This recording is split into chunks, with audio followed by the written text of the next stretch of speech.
In the tradition of Malcolm X, peace be unto you. A perfect society for whom? Our economy operates on the basis of an ideology called capitalism. Capital, in its objective form, is defined to be the ownership of cash or precious metals, land, and machinery. That definition once included ownership of other human beings, as we all know. The truth is that there are hidden premises in the ideology of capitalism. One is belief by many in social Darwinism. Its central premise is that if all life on Earth is going to inevitably die, then life has no intrinsic value outside the context of culture. Since life has no intrinsic value, and since culture is a social construction, then why not pimp all the hoes? Belief in capitalism is fundamental to what has been historically called the American dream. The allure of the American dream is that the marketplace is open and unlimited, and that if there is failure, it places the locus of failure on individual shortcomings.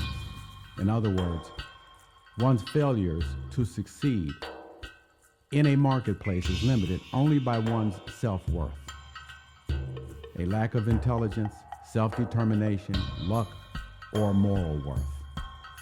The marketplace sells itself as a fair marketplace. Everyone can roll the dice. They can roll it over and over again.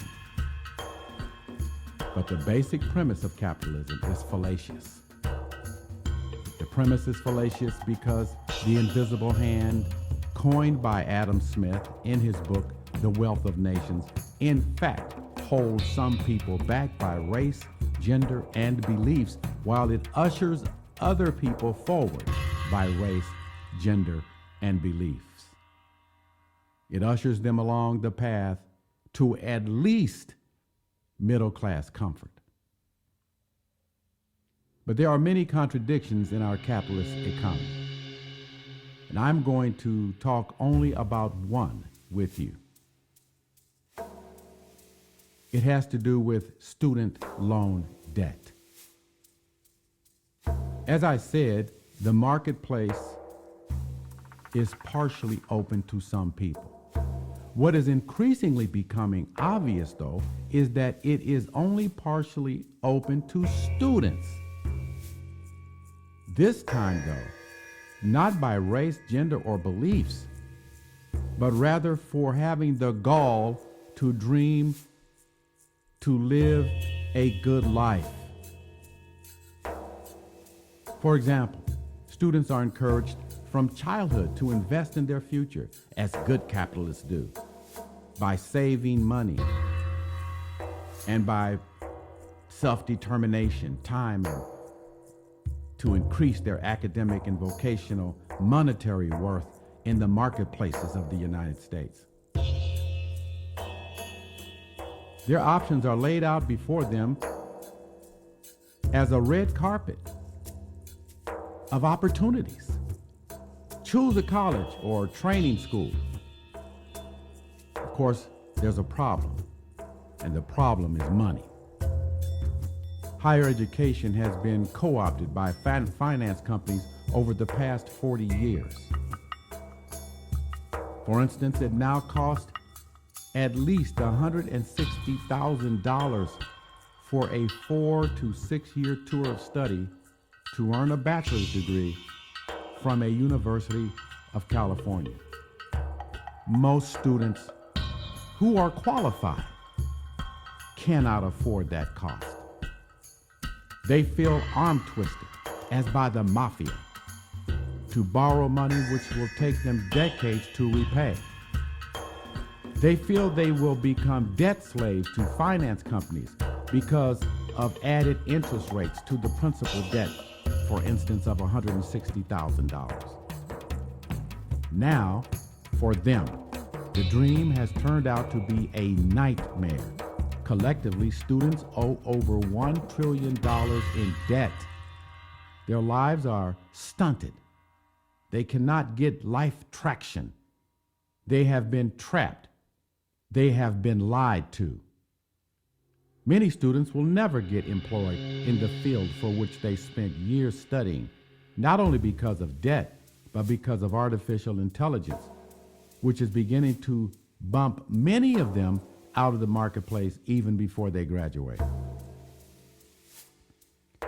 It is becoming all too clear that investing in oneself, in higher education, a cornerstone of capitalist ideology in the United States, is now a ruse. It is a ruse culturally, and their government knows it. Higher education is simply not worth lifelong debt slave servitude. There's a glaring capitalist contradiction. You can't save money.